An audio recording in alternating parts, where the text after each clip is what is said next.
Pannu is like a child who forgets his homework here. And then he gets new homework and he gets very excited about the new homework. If you really mean it, if you really think that the United States stands with Israel, send your aircraft carriers. Look at this. Bloody Pakistani army generally looks like a halwai. He looks like he owns a bakery or a pastry shop. And he's going for a fancy dress show. Shameful. Jan friends, I'm Major Gaurav Arya and you're watching the CHANAKYA Dialogues English. Like this video, subscribe to our channel and don't forget to press the bell icon. Now, friends, there is news, very different kind of news from all over the world.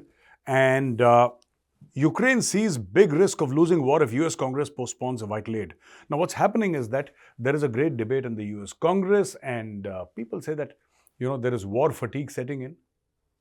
You're aware of the kind of exit that the United States of America had, even though it was after the Doha Accords, but a lot of people saw it as a retreat in face of a advancing Taliban. That's how the optics were. I'm not saying that was the truth. Those are the optics. But obviously, everything happened because of the Doha Accords. Now, herein lies the problem. After telling Zelensky to fight with Putin and after giving him billions of dollars in aid, billions of dollars worth of weaponry, also US Navy Special Forces, that is the US Navy SEALs and US Army Special Forces and everybody as consultants on ground, Zelensky's army, the Ukrainian army, managed to damage or cause quite a lot of damage to the Russian armed forces. There was a time when they had stopped the Russian advance in its tracks. There was a counteroffensive earlier this year which failed and now Russia is attacking Ukraine towards the east. Now, ladies and gentlemen, there is a huge problem here. The problem is that entire battle, as far as Ukraine is concerned, or was concerned, I should say, the entire battle was based on the premise that the United States of America and the Western allies would help. They would do anything that it took, anything at all, which could help Ukraine defeat the Russians. In fact, Zelensky came a couple of times, was hosted at the White House. He was received by the First Lady and President Joe Biden, and he was on the cover of Time magazine. The Americans. The Americans, when they want to make you feel special, then you are the most special man on earth. And the same thing happened with Zelensky. Zelensky was the most special man on earth. The most special human being, rather. He was everywhere. Zelensky was a hero. Zelensky this and Zelensky that. But then, after some time, the United States of America told Zelensky the bad news. And the bad news is that we are suffering from war fatigue, number one. And number two, this is possibly going to be a stalemate forever. I had held this from day one. Anybody who's saying that they can defeat the Russians in land battle, it's not possible. It's such a big country and the Russian forces are too many. Massed artillery, massed tanks, troops. That army goes on and on and on and on. That army blunted, the Red Army actually, blunted the edge of Adolf Hitler's marching panzer divisions. They defeated Hitler's army. Who's Zelensky? Who is Zelensky? And you see this entire thing about the United States saying that here is $20 billion and here is $10 billion and go and fight against the Russians. It's not so easy. It's not so easy. And today, Zelensky is crying. He's come to know that the US of A is withdrawing support slowly but surely. I'm sure the UK will give him some money, but it's going to be too little, too late. In another news, very interesting, Nepal urges Russia not to recruit its citizens into the army after 6 have been killed. So Kathmandu has urged Moscow to halt the use of Nepali mercenaries. 150 to 200 Nepalis were working as mercenaries in the Russian army. Nepal has no such agreement with Russia, which invaded neighboring Ukraine in February 2022 and has since been engaged in a war. Nepal said that it has asked Moscow not to recruit its citizens into the Russian army and immediately send back any Nepali soldier commissioned there. The Nepal government said in a statement that 6 of its nationals who have been serving the Russian army were killed without providing any details. Diplomatic efforts were underway to get 1 Nepali citizen serving in the Russian army and captured by the Ukraine released. Now, here is the problem. We have an agreement with Nepal and Britain, UK, has an agreement with Nepal. So the Gurkhas fight for 3 countries. They fight for Nepal, their country, they fight for India, and they fight for the United Kingdom. But here's the problem. Nobody is actually paid attention to economic development of Nepal and infrastructural development of Nepal. Nobody. The people are talented. There is no dearth of talent. There is no dearth of human resource. There is no dearth of natural resource. There is no dearth of beauty. It has the Pashupatinath temple. It has Mount Everest. You know, Nepal has untold natural wealth. And I don't know why the politicians of Nepal have not been able to take advantage.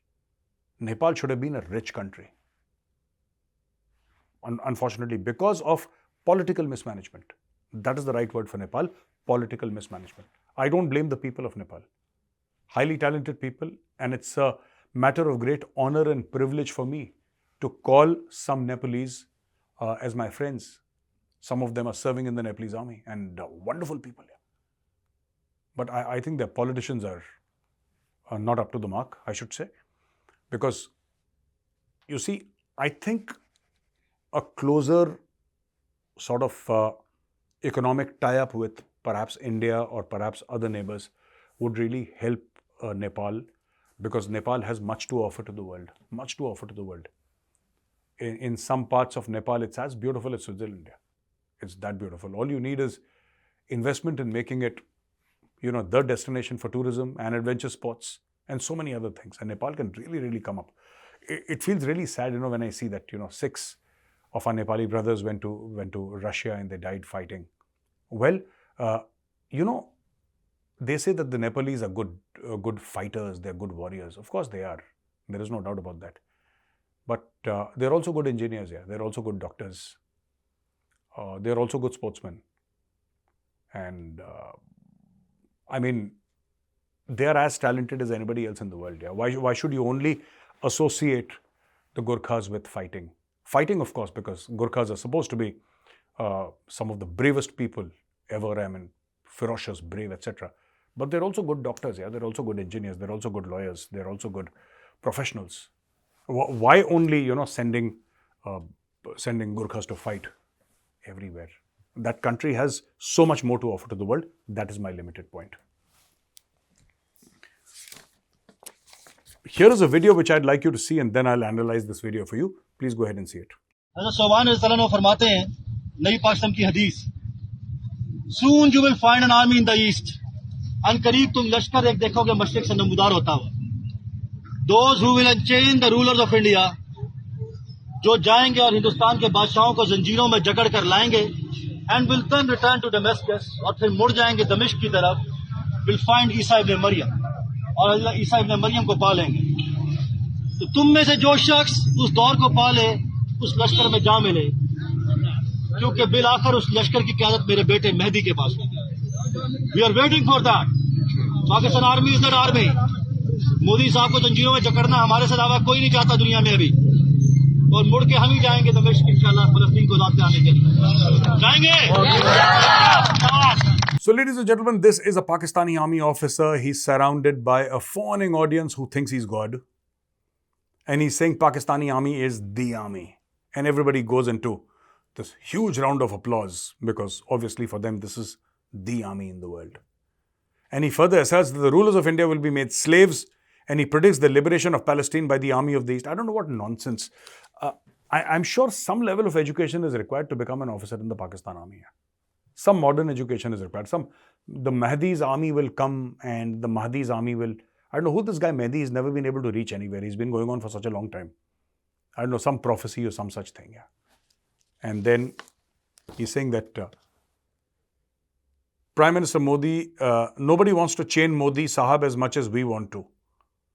The crowd responds with cheers and applause. So they want to capture the Prime Minister of India. They want to arrest him and put him in chains. I wonder who has stopped the Pakistan army from doing it. Are they under any pressure from their politicians or from the people not to do it? You're welcome. You're welcome to try. You're welcome to try. Why don't you try this? I mean, speaking in front of an adoring audience all day long, saying that we'll do Ghazwa-e-Hind, we'll kill the Hindus, we'll kill the infidels, we'll kill all the non-believers, we'll have Modi in chains, we'll invade India, and we'll take over the Red Fort and all that. You only speak. Now look at this guy. I don't mean to fat shame him, but he is fat. And that is shameful for a soldier. I mean, this is not how soldiers should look, yeah. You should look at Indian Army officers, senior level Indian Army officers. Smart, fit. You look at our army chief here. You look at General Manoj Pandey. Fit. When you shake hands with him, it's like, it's like shaking hand with a clamp. That iron clamp. Those steel things, they just grasp you like that. They're like, crack. You're shaking hands with the general of the Indian Army. You should feel that. You should feel that power, feel that sense of awe and pride. Look at this. Bloody Pakistani army general. He looks like a halwai. He looks like he owns a bakery or a pastry shop. And he's going for a fancy dress show. Shameful. Absolutely shameful. No, I did not feel bad when he said that he wanted to capture and chain the Indian Prime Minister. I just felt like laughing because look, this guy is not in shape to fight. If this Pakistani general were ever to attack India, heaven forbid for his sake, but if he were ever to attack India, his stomach would reach Amritsar while this guy was in Lahore. That's how fat this guy is. I don't know, how can you imagine that he will fight? I don't know what nonsense. Anyway, another news is from our good old friend Gurpatwant Singh Pannun. I call him a friend because he's the source of much amusement. And now Pannu says that we will attack the parliament on or before 13th of December. Pannu, I don't know. Pannu is like a child who forgets his homework here. And then he gets new homework and he gets very excited about the new homework. Pannu had to disrupt Air India flights. He had to bomb the flights. He forgot to do that. Then Pannu had to attack the World Cup. He forgot to do that. Now Pannu wants to attack the parliament on 13th of December. You know why 13th of December? Because a Lashkar and Jaish combined team had attacked in 2001, December 13th. They had attacked the parliament, after which Operation Parakram followed and a lot of other things also followed, complications. So, that date, what Pannu wants to say is that, I will do exactly the same thing. All I want to tell Pannu is that Pannu, it's good once or twice for laughs, but you do this every single day. And Pannu knows, because you see, what happens is that whenever anybody threatens, leave alone Pannu, if I were to threaten something, for example, I were to say that XYZ is going to happen, people will take a look at it. People will take a look at it. And it's going to happen time and again. You can't stop it. There is a certain protocol. Like, for example, you keep on hearing this, that there was a guy fought with his girlfriend and she was leaving him and she was on a flight and he said there's a bomb in the flight and they stopped the flight and it turned out to be a hoax call and the guy was arrested and all that stuff. This is exactly what happens here in many of the hoax calls. What he's doing is a hoax call because he knows that it will be investigated and he'll be on Indian television screens. What he wants is screen time. Right? Pannu is like a TV anchor. He wants to be seen on screen. Pannu wants his own show. Pannu wants to read the news bulletins. Pannu wants to be a television anchor. Pannu wants to be there. I don't know what profession he's in. Plumber, carpenter, because Nijjar was a plumber. So I don't know what Pannu is. Some people say he's a lawyer, but I don't think so. I don't think any Khalistani is that educated that will become a lawyer. But the fact of the matter is that Pannu has threatened to blow up or attack the Indian Parliament and okay, Pannu, we'll give you another chance. We're waiting till December 13th. Don't disappoint. All right. And the last news of the day is Joe Biden. Joe Biden. He urges global condemnation of sexual violence by Hamas during 7th October attacks. The world can't just look at what's going on. Reports of women repeatedly raped and their bodies being mutilated while still alive, of women's corpses being desecrated, Hamas terrorists inflicting as much pain and suffering on women and girls as possible and then murdering them. He says all of us, government, international organizations, civil society and business, to forcefully condemn the sexual violence of Hamas terrorists without equivocation. Biden also called on Hamas to release female hostages it is still holding in Gaza, saying that the group's refusal to free them had led to the breakdown of a truce with Israel. Biden, go home.